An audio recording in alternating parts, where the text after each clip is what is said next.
T-minus 10, 9, 8, 7, 6, 5. In 1977, the greatest adventure in space exploration commenced. We have ignition and we have liftoff. Our eyes, our minds, our souls are moving out through the universe. You can only do things for the first time once. And Voyager kept doing things for the first time over and over again. 2 robots were built to be able to think and explore by themselves in the deep reaches of our solar system. None of the managers really appreciated the complexity and the autonomy that we just launched into space. Yet both missions went seriously wrong only moments after taking flight. We thought that we'd lost the spacecraft. They went on to make astounding and unexpected discoveries. When you see things that you did not predict, that's when there's the most to learn. We were just seeing that time after time. The Voyagers were the creations of NASA's Jet Propulsion Laboratory, where a brash young scientist had just been put in charge. I guess there's an obvious question, which is what about the lab itself? What about its people, its organization? Are sweeping changes imminent? His ambition was to take the next steps in exploring the solar system. Instead, he found himself struggling for JPL's very survival. And the greatest exploration was going on. It's the very time that the program was being strangled. This is a story of triumphs. I just kept saying, what's that? What's that? And setbacks. It's not there. What's all this noise? Most of all, this is a story of perseverance by people and machines struggling against forces put in their way. The stuff of dreams, beginnings of the space age. Next.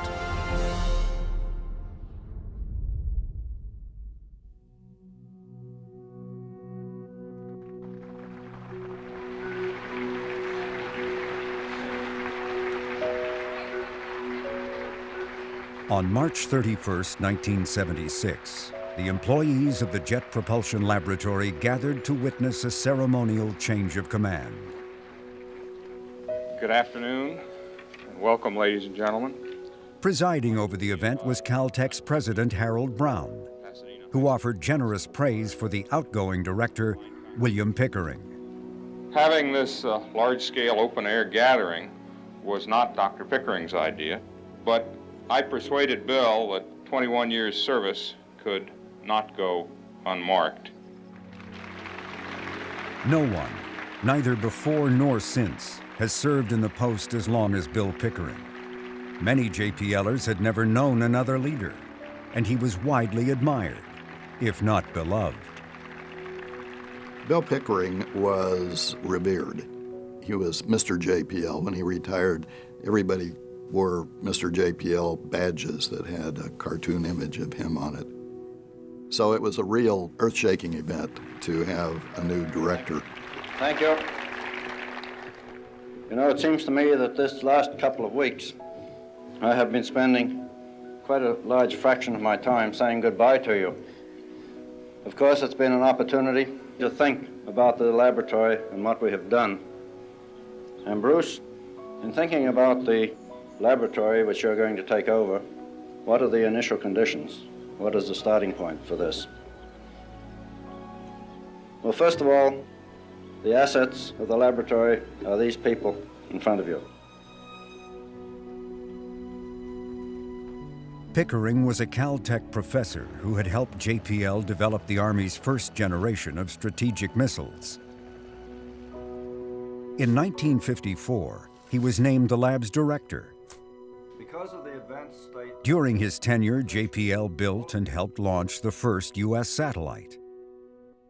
It was only the beginning of an impressive list of achievements. JPL spacecraft were the first to touch the moon for the United States,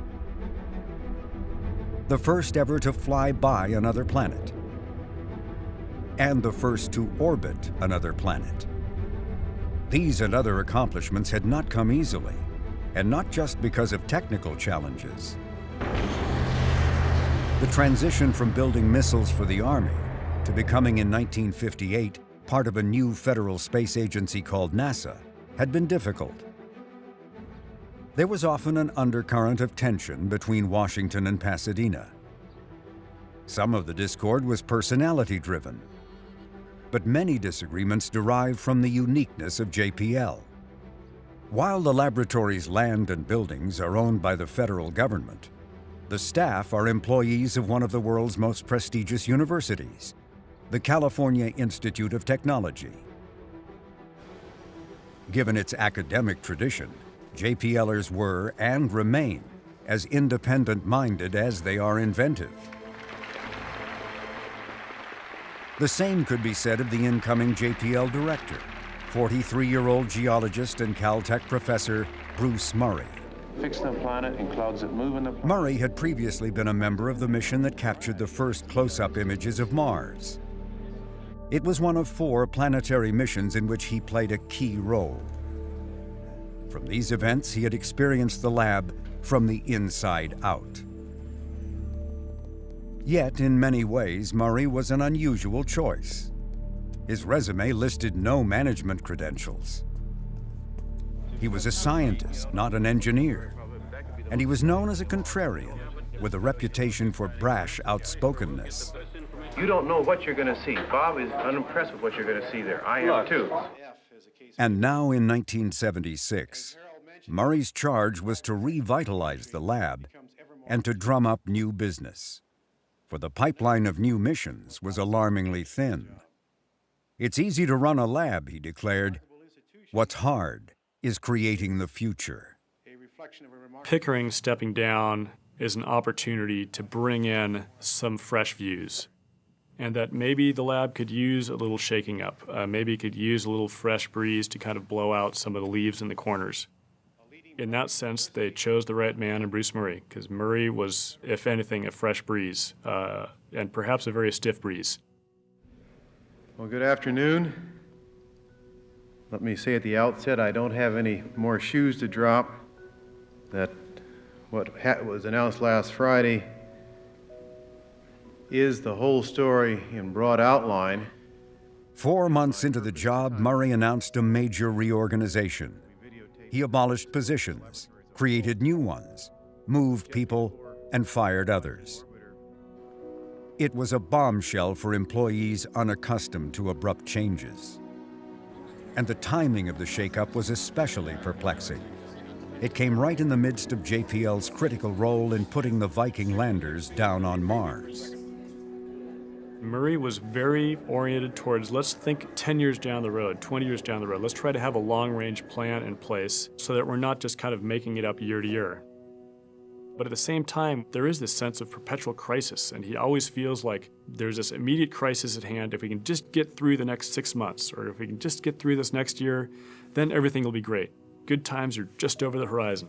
And it's this very funny contradiction between wanting to have, stable long-term plans, but in the short term, it's this just constant ferment and turmoil. And so we're in the anomalous position of riding a crest of success and at the same time having to take rather bitter medicine at times in order to extend that streak into new areas and into the future. Though he did not know it, Murray had just articulated the major theme of his time as JPL's director. His years would be the best and worst of times. The world would witness one spectacular achievement after another.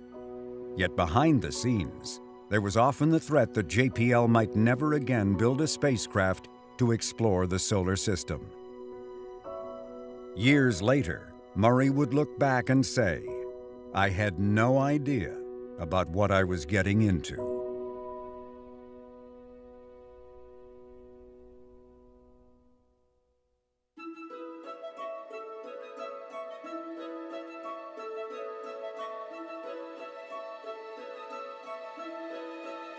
Long before Bruce Murray's appointment, it was known that it was possible to use the gravitational force of a planet to alter the path and increase the velocity of a spacecraft.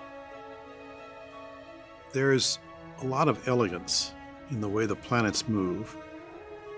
And when organizations like JPL get smart enough to take advantage of it, there can be elegance in how we go. Under the right conditions, a spacecraft could slingshot its way from one planet to another, what came to be known as gravity assist. Then there was another discovery. In the latter part of the 1970s, all of the outer planets would be aligned on the same side of the Sun. That would allow for a spacecraft launched towards Jupiter to use gravity assist to journey on to Saturn, Uranus, Neptune, and even Pluto. Most exciting was the knowledge that this planetary alignment was rare, occurring only once every 176 years. The next opportunity would not occur until the middle of the 22nd century. It was the chance of not one lifetime, but two. And in 1966, JPL mission designers mapped out an ambitious mission they named the Grand Tour. 4 highly sophisticated spacecraft would be sent out to reconnoiter the outer planets. So we had this concept of an outer planet spacecraft that was radiation hard, had nuclear power, had the capability to repair itself.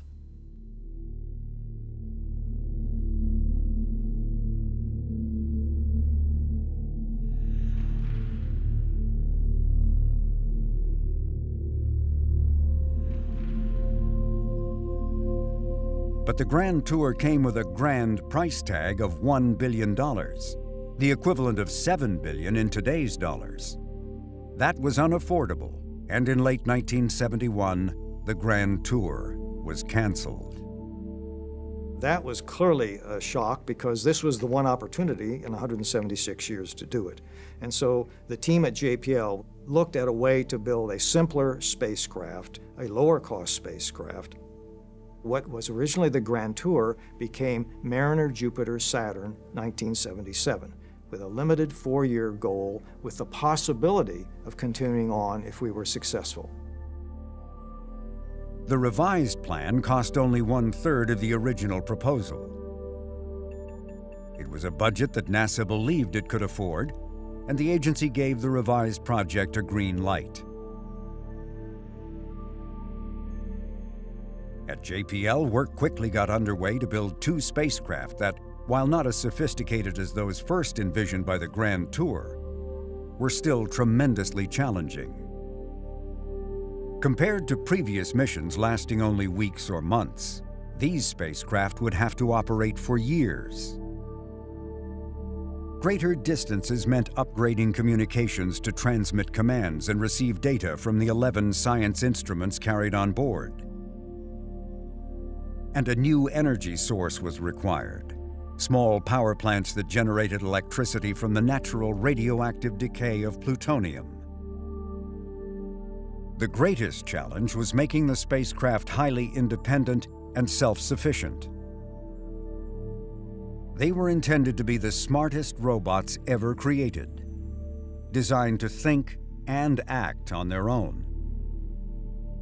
This spacecraft, more than anything else, required it be really intelligent and autonomous. It had to diagnose itself. 2 master computers, 2 brains, all the time. This one's running the spacecraft with all the software. This one over here is in parallel keeping up with it.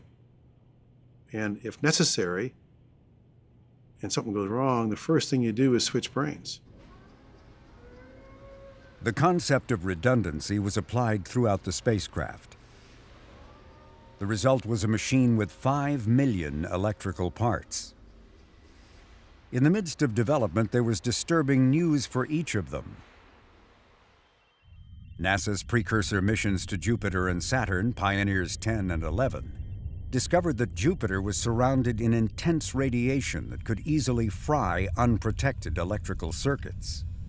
So we got into trying to struggle with that really, really hard, designing shielding and spot shielding and box shielding and going through the whole system with a fine-tooth comb, we'd already committed to the design, and now we realize that we got a radiation environment, and now how are we going to deal with that? And then there was JPL's determination to build a spacecraft capable of reaching Neptune and Uranus, a goal not openly discussed. We had to be very careful that we did not expose what we were doing in a way that appeared that it was unnecessarily driving the cost of the fundamental mission. And so most of it we, I think, honestly rationalized was risk reduction in terms of reducing the risk of the Jupiter and Saturn mission. But in so doing, it also enabled the capability that we were going to require to go to Uranus and Neptune. Even before becoming the mission's second project manager, John Cassani was scheming about ways to get to Neptune and Uranus. He had taken part in a minor engineering conspiracy that would have major and literally far-reaching consequences. While I was in the division, we came up across the fact that our sun sensors were going to be marginally operative out just past the range of distance of Saturn. And so we decided in the division that we would take it on ourselves, even without talking to the project manager, to change the design of that sun sensor by adding a little operational amplifier. It wasn't a big change, but still we had to do something different. But making that one change would guarantee that the sun sensors would work out beyond the orbit of Neptune. Cassani also thought the spacecraft were so special that they were deserving of a new name. He advocated, and NASA agreed, to call them Voyager 1 and 2. Another decision Cassani made was to no longer hide the fact that an American flag would fly aboard the spacecraft. In the early days of the space race, when the odds of success were low, touting the stars and stripes had been officially frowned upon. We had developed a clandestine practice of sewing flags between the thermal blankets of spacecraft. We didn't advertise that. Nobody knew about it for the most part. I decided to get this out in the open. This project here represented not just the efforts of the people that worked on it, but this was an American enterprise. I mean, we had contractors from all over the country. We had taxpayers in every state that had contributed to what was here, and so it was an American product. That's what the flag was meant to symbolize. Made in America, that's what that was.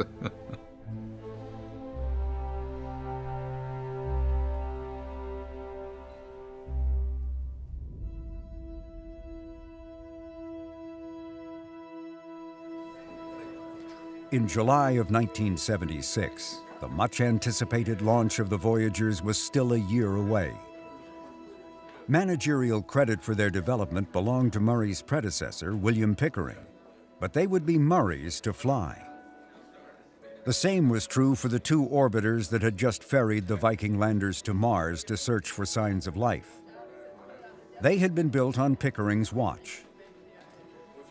Before becoming director, Murray had been a critic of this mission, believing the technology did not yet exist to identify the signatures of life. But now he saw the landings as a public relations bonanza to build support for the next missions he wanted to fly. That was becoming harder to do, for the days of unwavering support from Congress were now just memories. I can remember in 1965, after Mariner 4, when we went back to Washington, and Bob gave the presentation to President Johnson, and I ended up presenting it to the House and into the Senate Space Committee. And the senator from Mississippi, Senator Stennis, was chairing the sessions. And so I went through the little play with these pictures, which most of you must remember. Looked a little bit like moldy wallpaper, but anyway, we drew some profound conclusions from them. And it was over, and as I was going out, Senator Stennis got up and said, "Son, I didn't understand a word you said, but it was great." Well, I think you realize that those days are over where the achievement alone appeals to this nationalistic rivalry with the Soviets.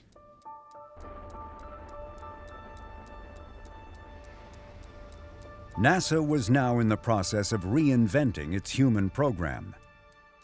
betting its future on a reusable space shuttle and a policy that Murray believed was fraught with faulty thinking.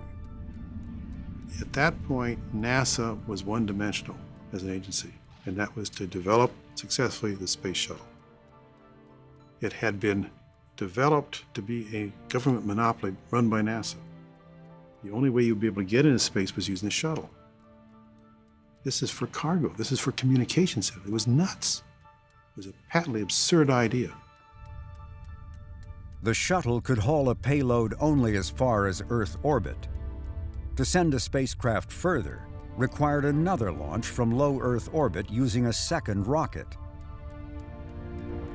That made the shuttle an especially poor match for deep space missions. When I came to JPL, I realized this was threatening the whole planetary program, and that was my business. Developing the shuttle was an immense task. It was running over budget and behind in schedule, putting pressure on NASA's other missions.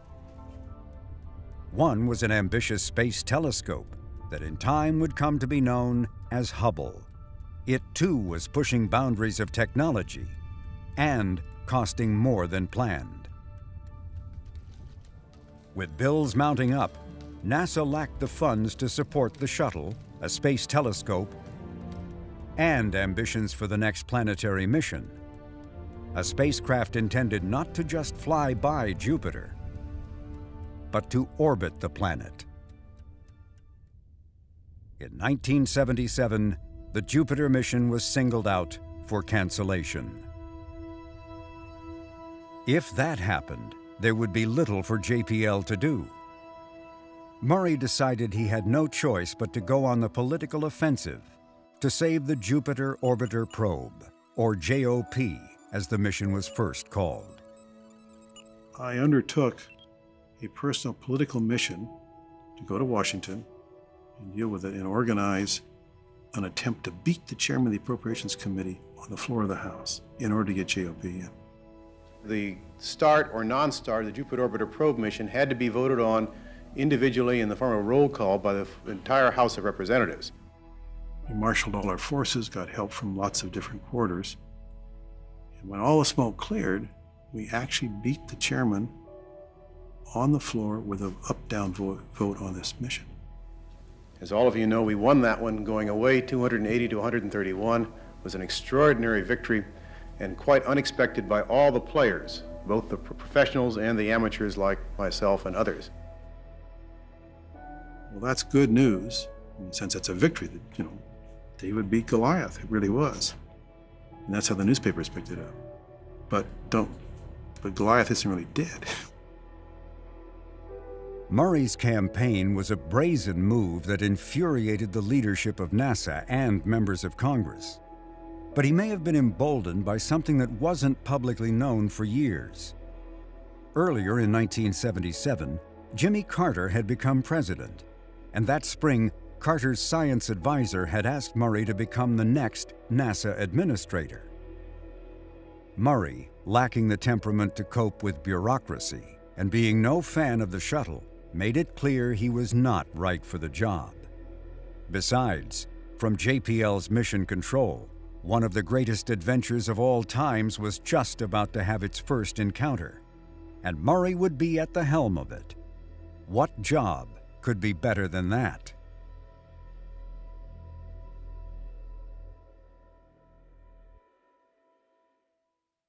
T-minus 15 seconds and counting. T-minus 10, 9, 8, 7, 6, 5, 4, 3, 2, 1. We have ignition and we have liftoff. We have liftoff of the Titan Centaur carrying the first of two Voyager spacecraft to extend man's senses farther into the solar system than ever before.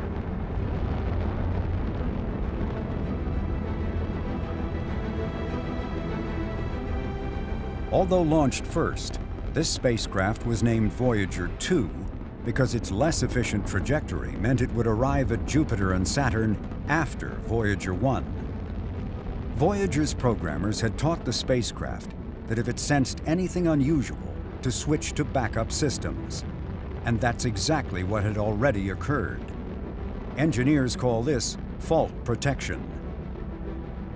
The fault protection started doing its thing, reconfiguring the system. We're still attached to the launch vehicle. It's in the early stages of its flight, and the first thing we see are the gyros being swapped. Gyros provide a sense of balance and orientation. And Voyager 2's gyros believed something was wrong. That was because JPL engineers had not prepared Voyager for how rough a ride the launch would be. The launch vehicle, as part of its powered flight, went through a roll. And the spacecraft would never have done that on its own, so the spacecraft thought that was a fault. I think there were 6 or 7 different states that it went through in trying to correct the fault. You know, well, soon I can't have 2 gyros fall. Must be a computer that has failed. It switched out. We had redundant computers, so it switched out computers. Well, it can't have been that. It must have been something else. So it went through this whole sequence of trying things, and we thought, holy mackerel, this spacecraft looks like it's gone bonkers. And we thought that we'd lost the spacecraft.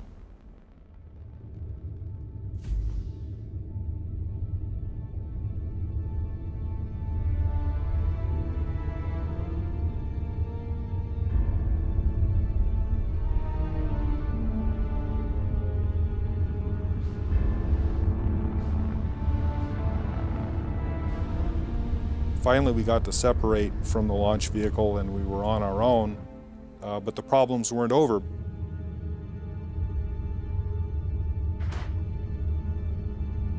The boom holding science instruments appeared not to have locked into place.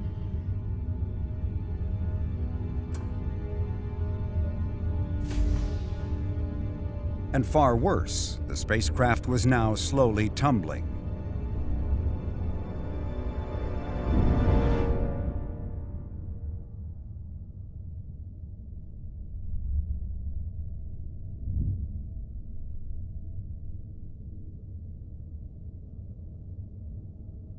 A last-ditch suggestion was made to stop the computer and reboot. But Chris Jones knew that then the spacecraft would be unable to lock onto the Sun to properly orient itself to head on to Jupiter, and that would mean a lost mission. I knew that part of the story as well as I knew my own name. And when I heard the recommendation come from Pasadena that let's send that to air, I knew instantly that that was the wrong thing to do. Now, I had to convince people who were still mystified as to why anything was happening. But I think Glenn believed in me, as did John, that we shouldn't do that, and so that was the decision that was made.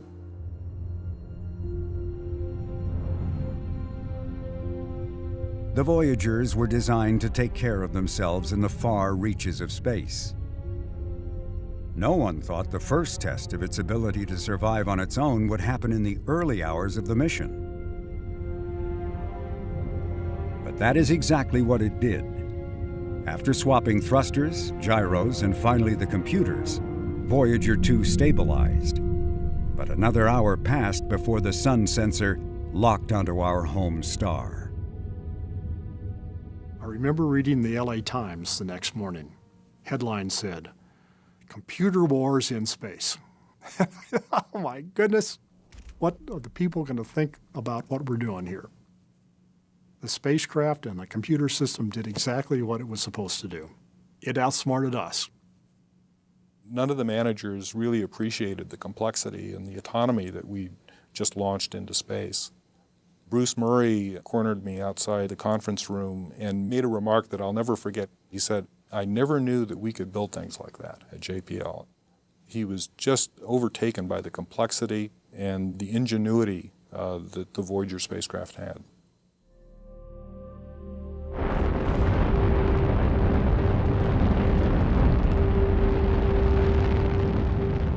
Two weeks later, the launch of Voyager 1 had its own scare. This time, though, the problem wasn't with the spacecraft, but the launch vehicle. The first stage Titan underperformed, requiring the computer aboard the second stage rocket to compensate with a longer burn.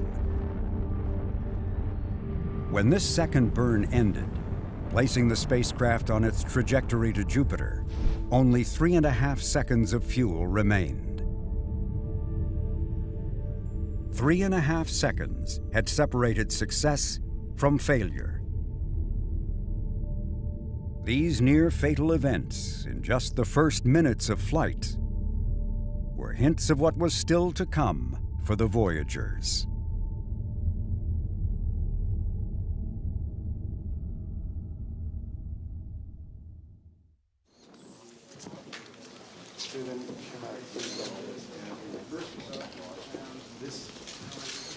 The Voyagers were just underway, but already they had caught the imagination of the world. England's Prince Charles was only one in a long line of dignitaries, celebrities, and politicians wanting to take part in the Voyagers' adventures to the outer planets from Mission Control in Pasadena.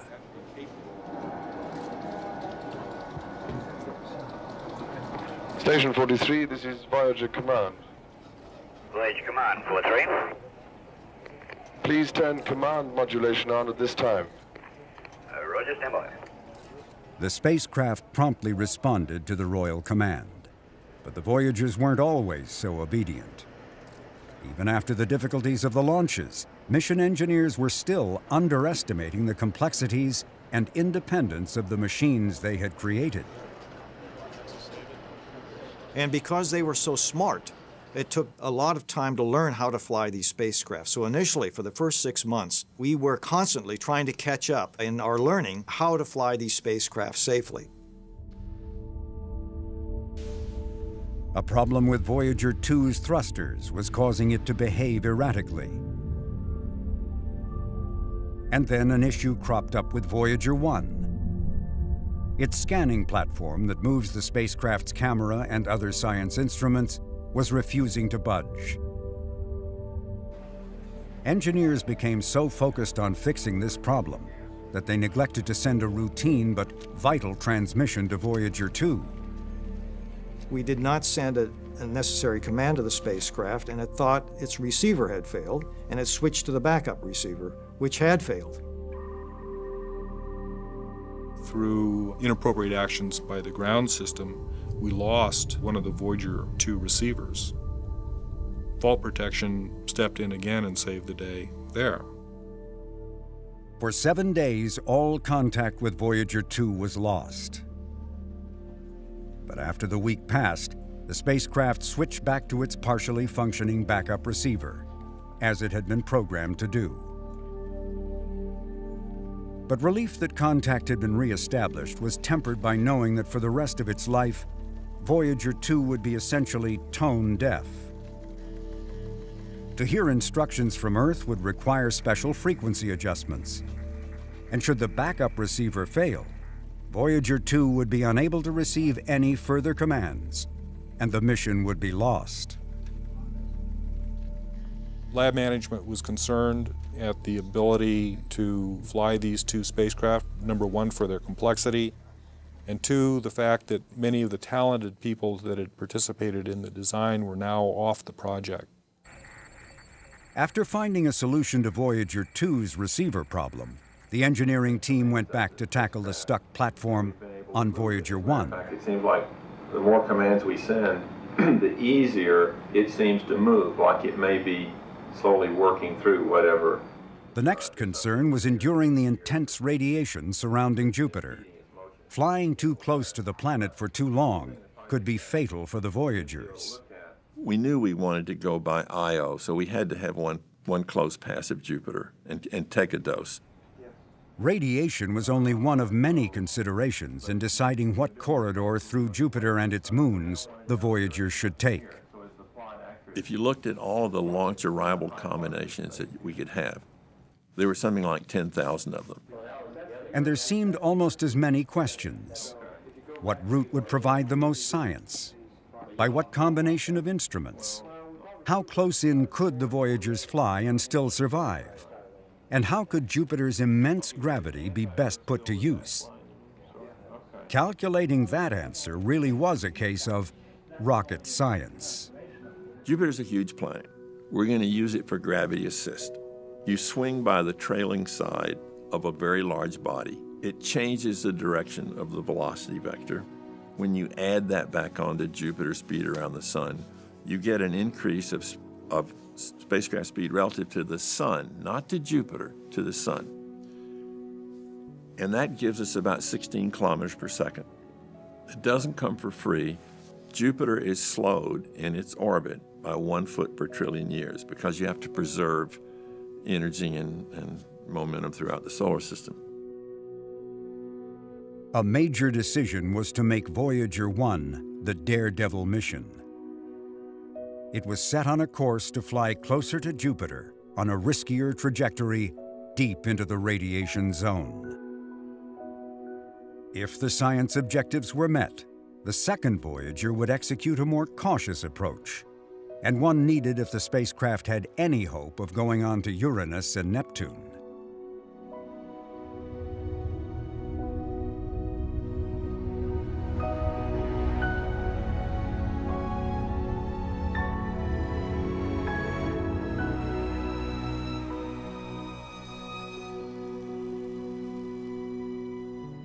The pictures that are transmitted to us from the spacecraft come down in the form of black and white photographs.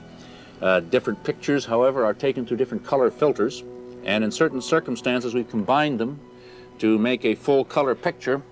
Here's an example of one of those. Again, it shows the great red spot. It was taken about a series of pictures taken a few weeks ago. That was the most exciting time in my life, and I remember those days as if, they're all just, blazed into my head.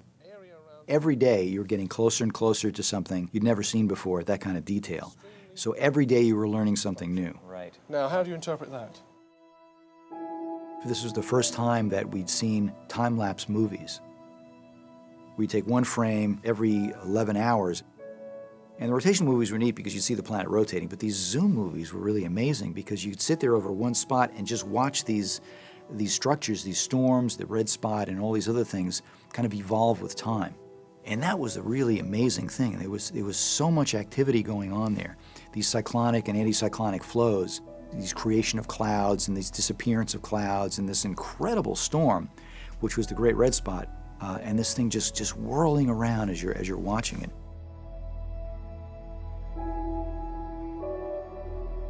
Almost as amazing as these images were the animations that provided viewers with an entirely different perspective and identity with the Voyagers. These spacecraft are millions and millions of miles away, okay? Sure, they're going to send back pictures. But wouldn't it be great if the public could ride along, could sort of be peering over the Hawking antenna, looking at the planets and moons coming up? That would make people feel a part of the mission. That would be a way to engage the public. Computer graphics was just emerging, and Kohlhase learned of a young man named Jim Blinn, who had recently earned his PhD in this new field. There's a famous quote from one of Blinn's old mentors. There are a dozen leaders right now in computer animation, and Jim Blinn is 6 of them.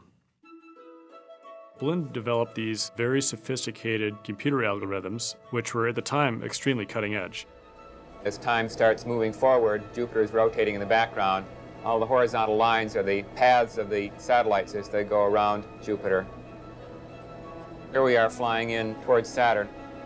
We fly underneath the rings of Saturn, but we're underneath the plane of the rings, so we're not going to collide with them, we hope. These were just wireframe animations. When Blinn put textures and skins on the planets, the result for viewers of that time was spellbinding.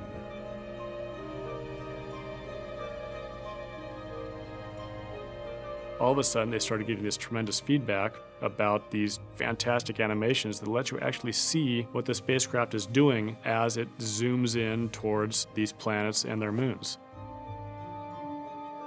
So these computer animations were a great hit and actually contributed to this tremendous public response to the Voyager encounters. Pretty soon you have these people from Hollywood coming up to JPL to get demos of this new animation software that Blinn had developed. And then they go back and say, we can incorporate this into our movies.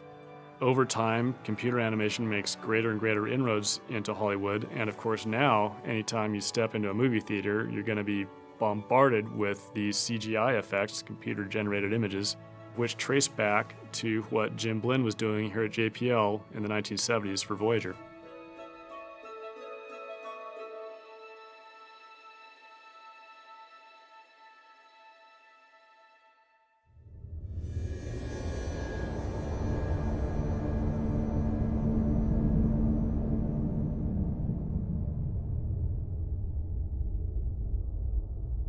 For 7 years we'd been preparing, and suddenly, for a period of several months, we were overwhelmed with a flood of discoveries, one after the other, many every day. One of the challenges we had in planning, because all this has to be pre-planned and all has to be loaded onto the spacecraft and then executed automatically. What do we look at? When? What do we observe at what time? Ed Stone was, and remains, the Voyager project scientist, the only person ever to hold the position. It has proven to be a plum assignment, but Stone, a Caltech professor of physics, had to be convinced to take the job. And eventually I realized that this was really an opportunity of a lifetime because we were going on a journey of discovery. Stone knew that taking the position would mean coping with sizable squabbles among a science team numbering over 200. But his low-key temperament made him an excellent choice for reaching consensus when faced with competing interests. We would occasionally have conflicts that seemed irresolvable. We would prepare a presentation for the project science group saying, these are the alternatives, and we have to choose one or some combination of two of them. Dr. Stone, at that point, would hear from each of the teams what their opinions was, and then he'd say, okay, this is the way we're going to do it, and that's the way we did it. I think the point is that, we don't want to work the problem here. If there are some problems, there's an outside forum to do it. Sure. It was a great training ground for learning how to handle conflicting science requirements. There's a phrase that shows up in discussing science conflicts. My science is better than your science. And if that's your only argument, you're not going to win. You've got to convince the other guys that you've got a point that your science is worth doing and it's worth trying to accommodate it. And that's what Ed was very good at. Meanwhile, Bruce Murray was out promoting the flyby and its significance. Just as he had done for the first flyby of Mars, Murray arranged a public event at Caltech featuring the same panel of thoughtful speakers. The only difference was that this time, Arthur C. Clarke, author of 2001, appeared via a recorded message air-shipped from his home in Sri Lanka. I'd like you to meet my friend Hal Jr., Christmas present from Hewlett-Packard back in 1969. Still going strong after nearly 10 years and showing as yet no signs of rebellion. When Bill Pickering was here for dinner the other day, he gave me this photograph taken from Voyager 1 in January, about 50 million kilometers away. And this is very much the view I had through my 18th Celestron last night. And this is part of a remarkable historical transition which is happening in the late 20th century, in which we are for the first time learning the realities, not the myths, of our little swimming hole in space. We are crossing a profound boundary in our own solar system. If I may borrow a Saganism, we are all guilty of inner solar system chauvinism. Tonight, our eyes, our minds, our souls, our blood are moving out through the universe. A million years from tonight, this evening that we're sharing together will be looked back upon by people who will say how fortunate those people were to have participated in this evening. So we have to relish every second, every minute, every hour of the evening and the morning to follow here, because we're part of history.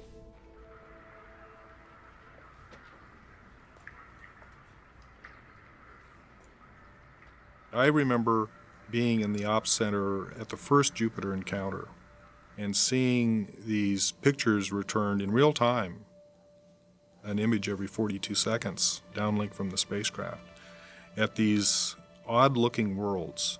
Just blew us away. And I really experienced the sense of discovery.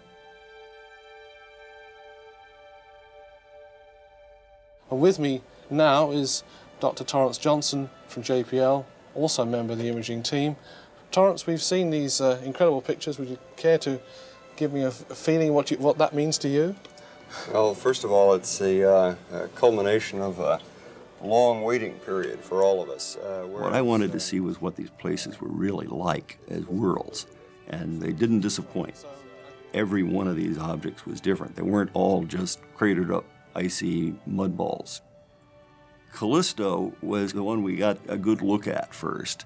It looked sort of like what everybody thought outer planet satellites ought to look like. It's sort of a dark surface with some bright spots on it that we knew were ice, and craters every place. Ganymede really started getting our attention because there were places on Ganymede that looked just like Callisto. But then there were places where that surface had been replaced by bright grooves and bands and a much brighter ice.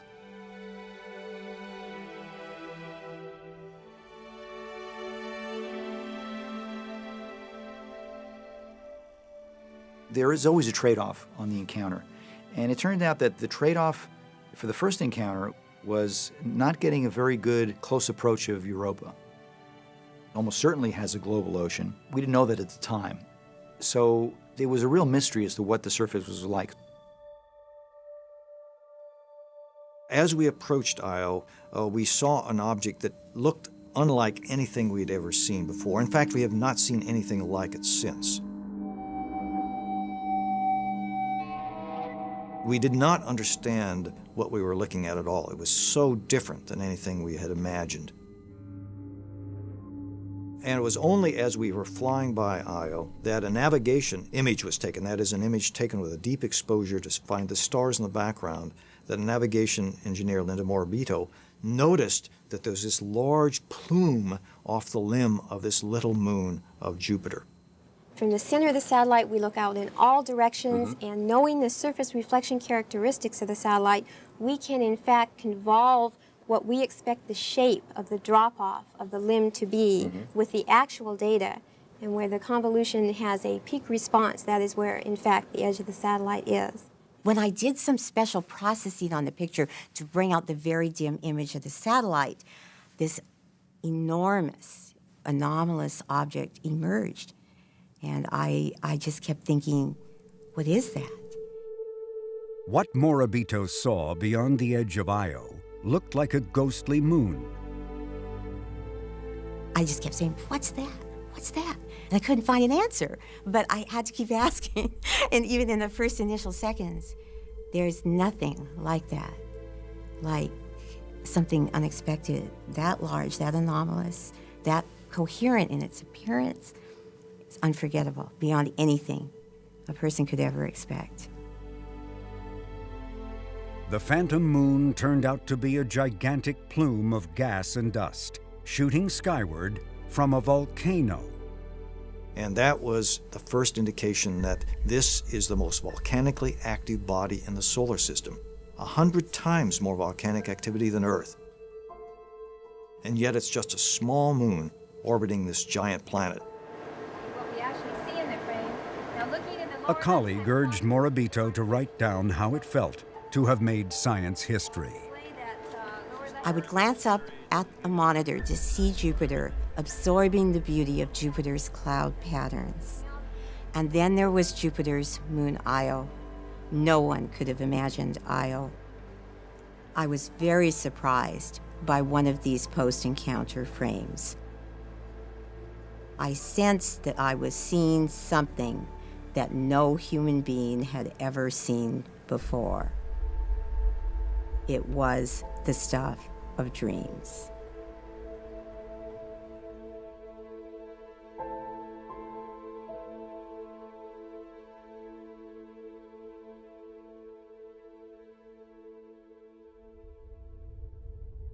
4 months later, it was Voyager 2's turn at the giant planet. This second look at the Jovian system featured a much closer flyby of Europa and a 10-hour volcano watch on Io.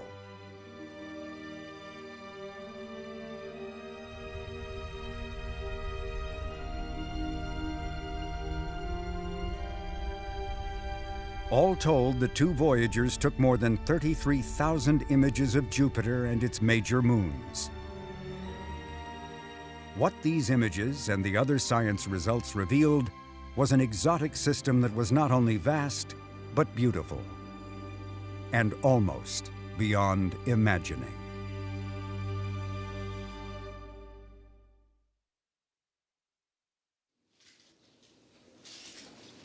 I'm determined as president to make sure that the United States always maintains its leadership in space exploration. 1 year after Voyager 1's encounter with Jupiter, Bruce Murray was among a small entourage invited to the White House, where President Jimmy Carter announced Voyager had been awarded the prestigious Goddard Memorial Trophy. I think the whole world was enraptured on 2 occasions in 1979 when the Voyager passed by our largest planet, Jupiter, and sent back some absolutely remarkable photographs that The ceremony was an ironic reminder. Despite a claim for planetary exploration that reached all the way to the Oval Office, the pipeline for future planetary missions was meager, as were prospects of keeping intact JPL's skilled workforce.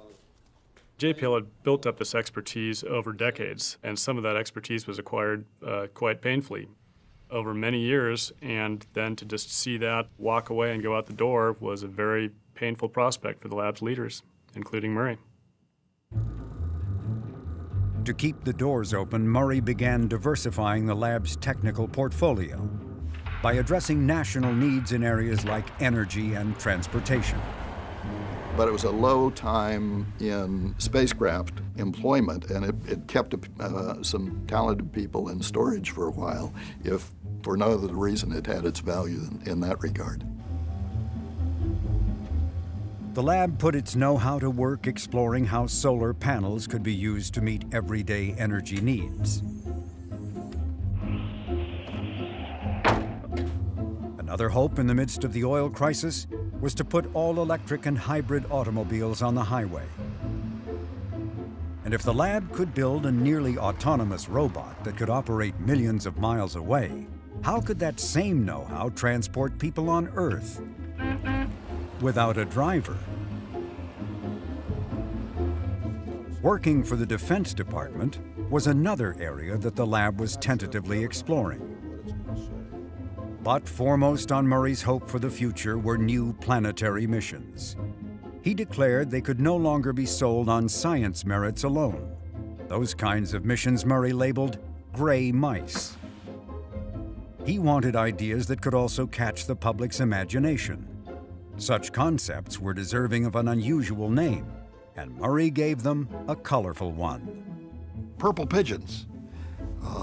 And purple pigeons are the exact opposite of gray mice, right? And purple pigeons also have the unfortunate element of not always being believed if you see one. The pigeons included a rover on Mars, mapping cloud-shrouded Venus with radar, landing probes on Saturn's moon Titan and Jupiter's moon Ganymede, using ion propulsion to visit asteroids, bringing back to Earth rock samples from Mars, and Murray's favorite, rendezvousing with a comet. And not just any comet, but the most well-known of them all. Bruce right away realized this was a very purple pigeon. And if you could really rendezvous with Halley's Comet, a once-in-a-lifetime opportunity, the government wasn't going to turn you down on that. NASA was definitely going to get approval to do that kind of a mission, whatever it cost. The original idea for a mission to Comet Halley was the deepest color of purple. Solar sails were to be unfurled from the space shuttle spanning half a mile. Nothing even remotely like it had ever been flown. How compelling an idea it was. I mean, the idea is basically impossible as we understood it. Bruce loved the solar sail. He just thought it was romantic and really kind of a landmark in human history. A mission to Comet Halley became the cornerstone of Murray's roadmap for the future. So was the idea of creating a national advocacy organization to drum up support for planetary exploration. A highly unusual decision for someone running a major NASA facility. To create the group, Murray teamed up with his longtime colleague Carl Sagan. What they needed was someone to run it. So one day Bruce calls me into his office and says, so what's new? And so I start one sentence, and of course he cuts me right off and says, let me tell you what we're thinking of here. Lou Friedman was a standout maverick among a sea of them at JPL.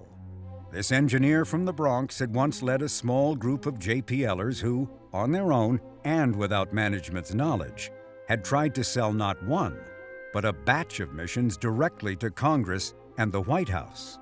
And we didn't have any permission to do this, but we didn't know we needed permission either. You know, why can't you just call up somebody in the government and go to see them?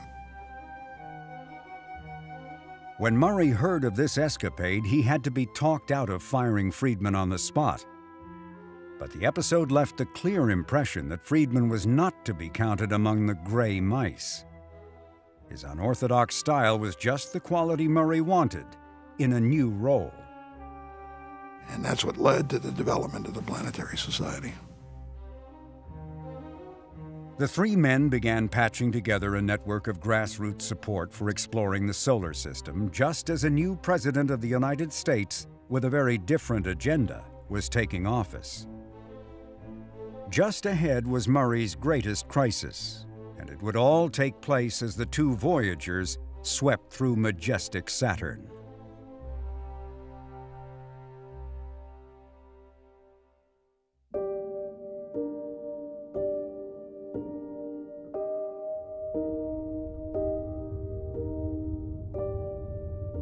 As Voyager 1 bore down on Saturn, the spacecraft was clocking nearly 1 million miles a day.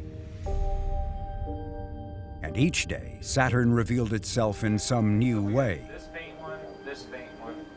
Among the tremendous surprises there was that we could be, still more than 1 million kilometers away, and we could see structure in the rings. All right. Look at that. That's nice. That's real nice. Let's see the other. And one of the things I got involved in very early was the discovery of the spokes in Saturn's rings. And that was really super exciting. Exciting and mysterious. Scientists could only speculate on what might account for such ghostly dark streaks. More and more, the rings were revealing their intricate and baffling structures. Some of them, scientists joked, seemed to defy the laws of physics. But they were all stunningly beautiful. Well, here's the kind of experiment that's being done. It's just to lay down a series of images. The rings themselves were much more complex than we imagined. The F ring, which is a very narrow ring, had these two shepherding satellites that had been predicted, but it was also kinked and braided.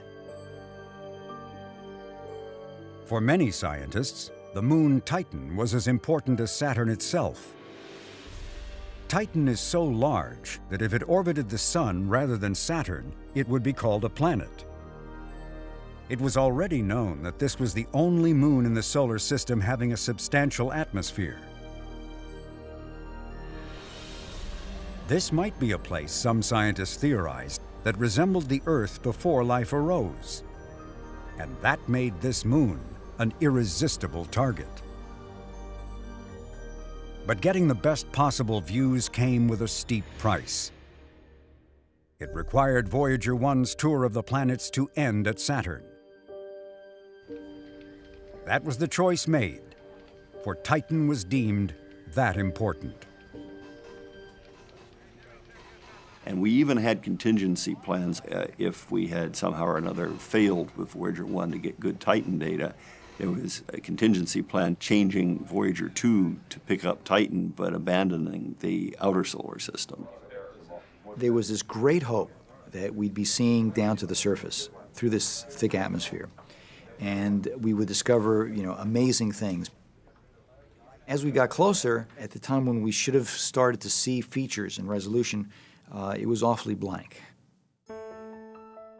Although the hazy images of Titan were disappointing, the atmosphere was found to be, like our planet, rich in nitrogen. As hoped, this was in some ways a primordial Earth.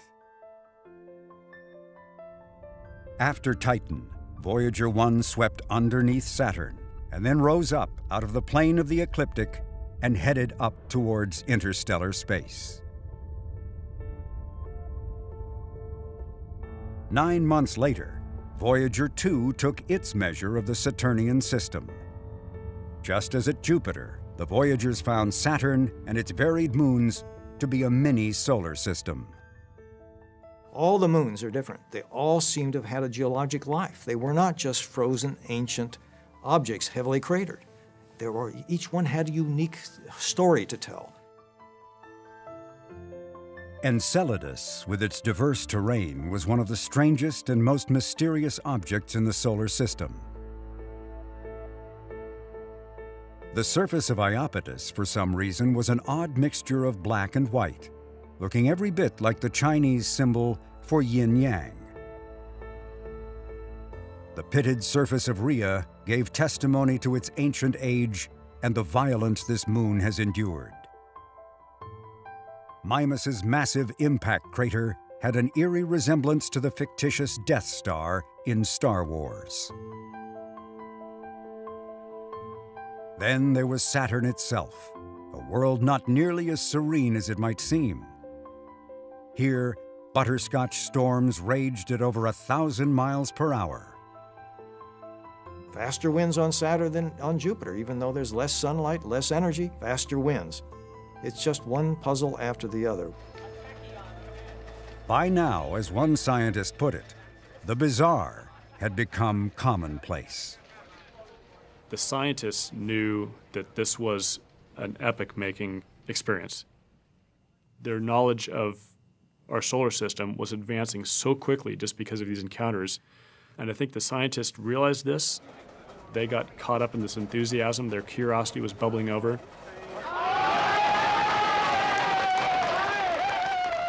I think that ultimately is also part of what drove the public response, that the public sensed the scientific excitement.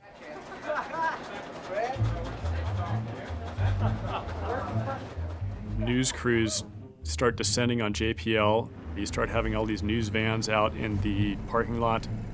You have the press conferences attended by hundreds of people from the media.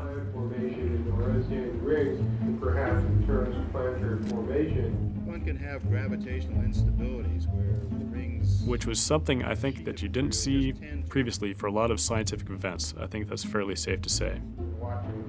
Normally, my experience had been getting press attention and wanting to tell my story. In this case, the press wanted us to tell the story. They had become, in a sense, kind of space junkies. They liked the space program, they knew about it, and they became, in a sense, almost fans of JPL. What is the albedo of clean eyes that is not exactly purely clean eyes and not exactly dirty eyes? 2 rows back, please. Do you have a rough handle on what the orbital period or velocity of a theoretical moon in the Cassini division would be? In the second row here, there's been a hand up for some time. We seem to be losing the distinction between small moons and large ring particles. And I'd like to know if anybody is able to come up with a definition now of which is which. Those of us who like to count moons are starting to get worried. It's purely semantics. I mean, after all, every particle in the Saturn ring system is, in effect, a tiny satellite in orbit around Saturn. This was a wonderful environment to engage the media and therefore the public in the whole exploration and discovery and scientific process. And we needed to organize ourselves so that, in fact, we made maximum advantage of that opportunity to communicate what excited us, what we were learning, and what this process was all about. This process works when you have... That required a major change in how soon science results were announced to the world. What came to be known as instant science. We did this by having these science meetings every day, and out of that science meeting, I would then decide which topics were ready for presentation to the press the next day.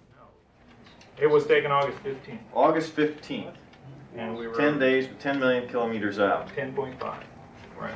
So that means we have a resolution of 20 kilometers per line pair. Okay. You guys take a long time to get your developing done.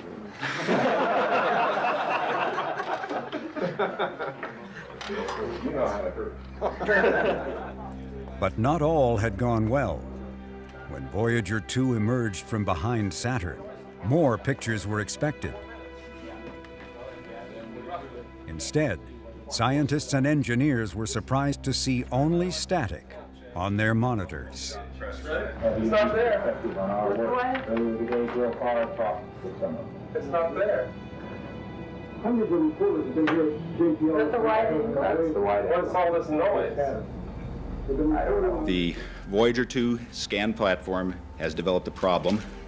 This platform is articulated in two dimensions, in the azimuth or rotation dimension, and at some point I'll go down and show you how that works. But basically, hoping to get as much data as possible, scientists had worked the scan platform holding the cameras so hard that it froze, refusing to budge.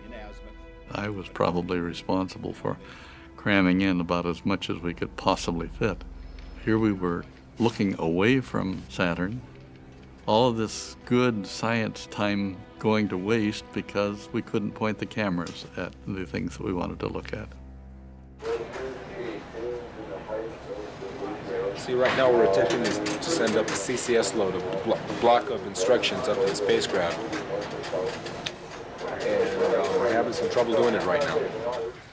There is not sufficient time to, even though the platform appears to be working better and better, to certify it in a way that would allow us to let the sequence issue azimuth and elevation slews.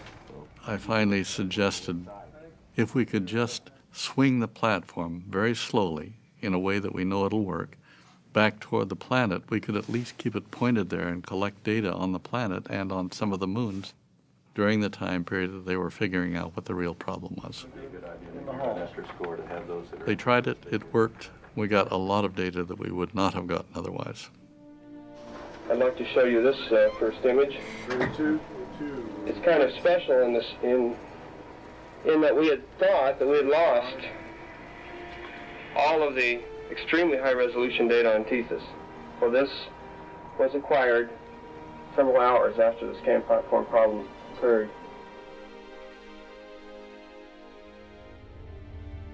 Just as at Jupiter, the Saturn flybys were an enormous success, both in terms of science and public acclaim. And because Voyager 1 had done its job, Voyager 2 had been able to stay on a trajectory headed for Uranus and Neptune. Once again, there was a treasure trove of data for scientists. And for the public, the images of Saturn had been captivating. One in particular had special meaning for Bruce Murray. There's a picture, and it's up close, and it shows beautiful Saturn with the rings around it. You can see the shadow of the rings on Saturn. You can see that the rings are actually transparent. Elegant thing. But then as you look at it, you realize you're behind Saturn looking back at the sun and the Earth. That's a fantastic sense. You, the viewer, your brain is behind Saturn. To me, that was a mind-blowing experience. It still is. For Murray, the Saturn encounters were a bittersweet experience. For in the midst of this moment of triumph, JPL's very existence was in doubt. It would be the worst crisis in the entire history of the lab.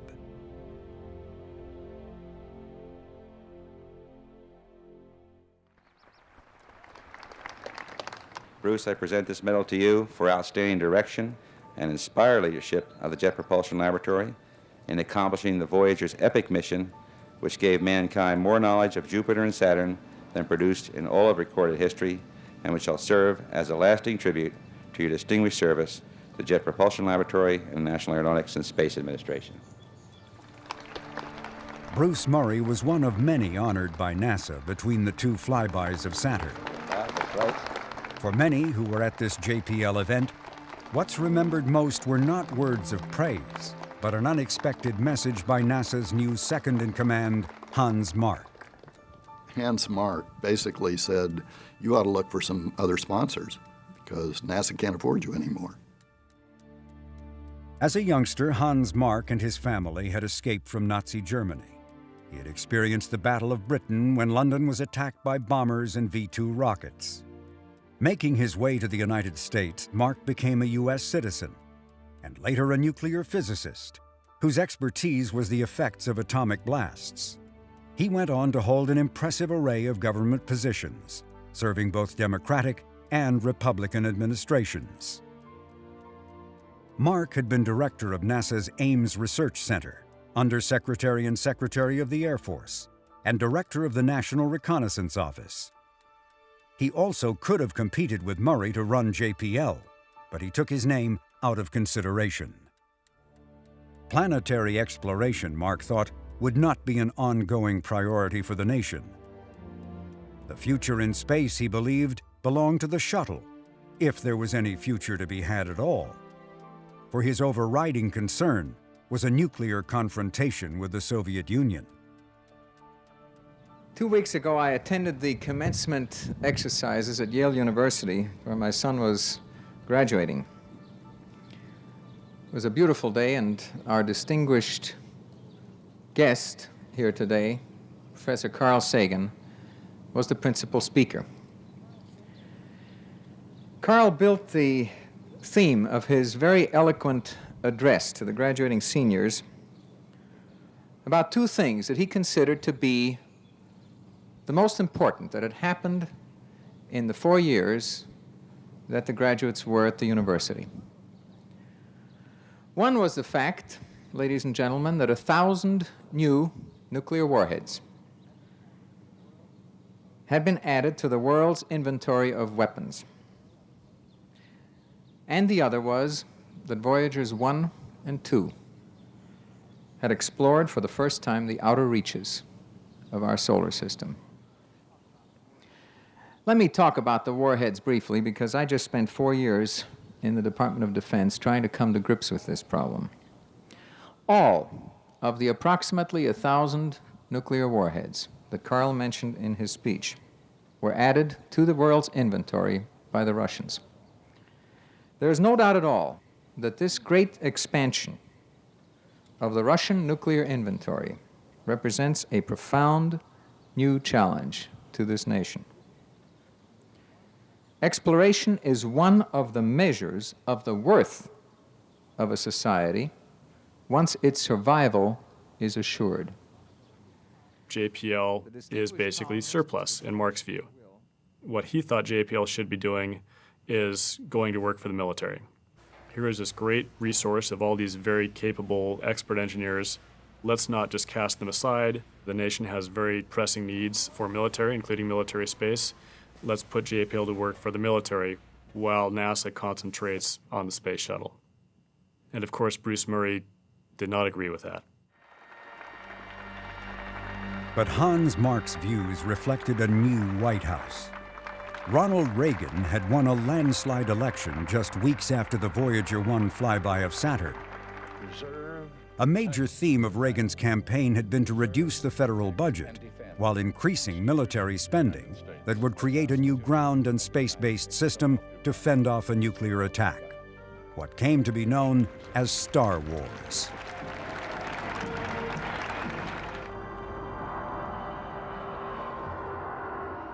These policies put more pressure on NASA as it worked to get the shuttle flying, and a huge challenge for James Beggs, Reagan's choice to run the space agency.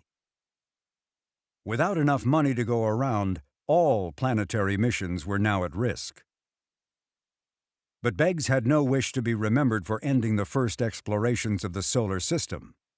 His requests to meet with White House officials to make his case for more funding were met with silence. Then Beggs tried a different tactic. Beggs kind of pushed that back at the White House and said, okay, if you want to cut from our budget, we're not going to make the cuts. You're going to tell us where to cut. You're going to set the policy. And if you say that we have to have these cuts, and these cuts mean sacrificing JPL, which is a major institution in California, which is Reagan's home state. Then go ahead and make that cut. But we're not going to make that cut. You're going to make that cut if you're forcing these decisions on us. Already, missions to study the Sun and Venus had been eliminated. The Jupiter orbiter, now renamed Galileo, was in danger of being canceled. And the press was reporting that the Voyagers might be turned off, never to be heard from again. If that happened, there would be no need for the world's only deep space communications network. It would be dismantled. The Planetary Society launched a letter-writing campaign directed at the White House, to no effect. Thousands of unopened letters were simply passed on to NASA for a form letter response. Murray next decided to take a different, more cordial approach. If White House decision-makers were to experience firsthand the thrill of Voyager, witness the press support, and sense the public's enthusiasm, that might change their minds and save planetary exploration. Murray succeeded in getting Ed Meese, Reagan's close friend and a presidential advisor involved in space policy, to come to the second Saturn encounter. Inside Mission Control, as data from Voyager 2 streamed back to Earth, Murray made his pitch. Why would America relinquish its leadership in deep space to the Russians? For what earthly reason should the United States give up the chance for Voyager 2 to explore Uranus and Neptune for the first time ever? And still ahead was the opportunity to visit for the first time a comet. A mission to Halley's Comet would attract the attention and praise of the world. And that idea had already caught on with the media. Jules? So as I understand it then, Mr. Beggs, you're saying that if the mission makes sense, if Bruce and his team can prove to you a reasonable chance of our spacecraft bringing back a sample, you will do the Halley's Comet mission. Let me. I didn't quite say that. I can handle this. Jules, don't give me too much help. Jules, if you're looking for an announcement, you're not going to get it. Follow-up question, though, Mr. Beggs. The decision about Halley's Comet came 4 weeks later, and then there would be no laughter, and no mission by the United States to the famous comet. Murray took the news hard. He later called this moment the lowest point in his life. There was a special irony at JPL, and a special irony for me personally, since how deeply I believed in planetary exploration. And the greatest exploration in the 20th century, certainly, and maybe since Captain Cook, was going on. It's the very time that the program was being strangled to not be able to have launches for a long time afterwards. And so the contrast between those two was personally very difficult for me. As a beginning, let's review what I call Black September, which was it was a bad month. It was only in literally just a month after the Voyager encounter at Saturn. The first thing, the very bitter pill, was we were unable to get the U.S. Solar Polar spacecraft restored. We were at the same time trying to get the Halley Intercept mission introduced into the budget, and that was also unsuccessful. So that was a very, very disappointing period. But then there were all these rumors in the newspapers. The DSN was going to get shut down, perhaps. Voyager was going to be silenced. We were going to send a lobotomy command to it.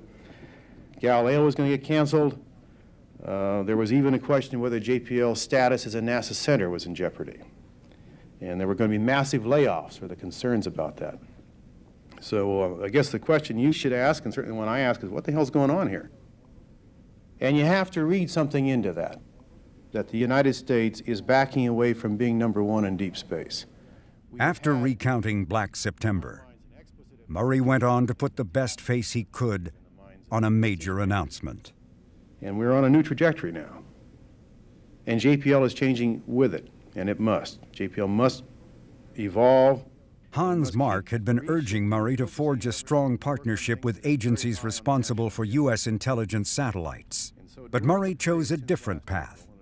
After getting Caltech's approval, he struck an agreement with the Army to develop battlefield coordination systems, work which he believed would be less classified and would have less of an impact on the lab's culture of openness.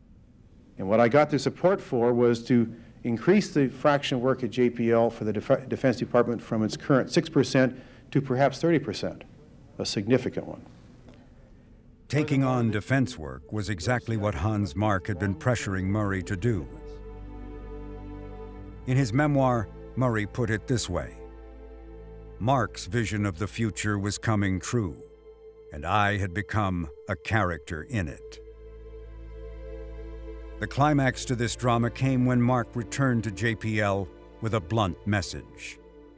In a meeting in front of the lab's senior leadership, the NASA deputy administrator took Murray to task. He declared that Murray's obsession with planetary missions and stubborn reluctance to embrace defense projects had put JPL at great risk. Murray was stunned by the public dressing down and what was a blunt, unmistakable message of no confidence. They wanted you to support the program. Loyalty above judgment. Ever heard that before? Good morning. 3 months later, on April 2nd, 1982, on the 6th anniversary of his directorship, an emotionally exhausted Murray addressed the laboratory. The last several years have been especially hard on dreamers and visionaries like so many of us at JPL. Now that we have passed the nadir point, recognized a change, shifted direction slightly, negotiated the initial arrangements to permit a new direction for JPL, the fact is that the director himself has got to ask himself, is he willing to lead JPL entirely through the next decade? But that time has come, and I have notified President Goldberger of my intention to step down as JPL director later this year, and Mr. Beggs has also been notified.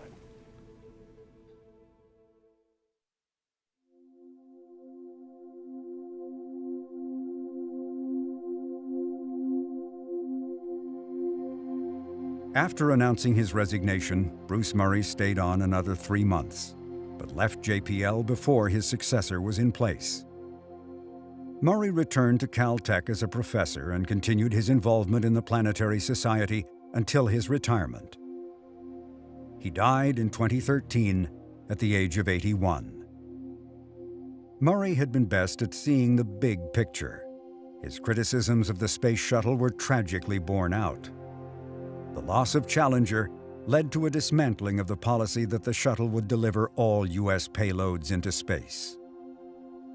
He had once said that running a lab is easy, creating the future is the hard part. But Murray's vision for JPL was not realized. By his own assessment, he had at best led a strategic retreat from JPL's golden age.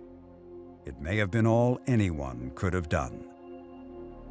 And while one crisis after another had thwarted his plans, many of his purple pigeons would eventually fly, years later.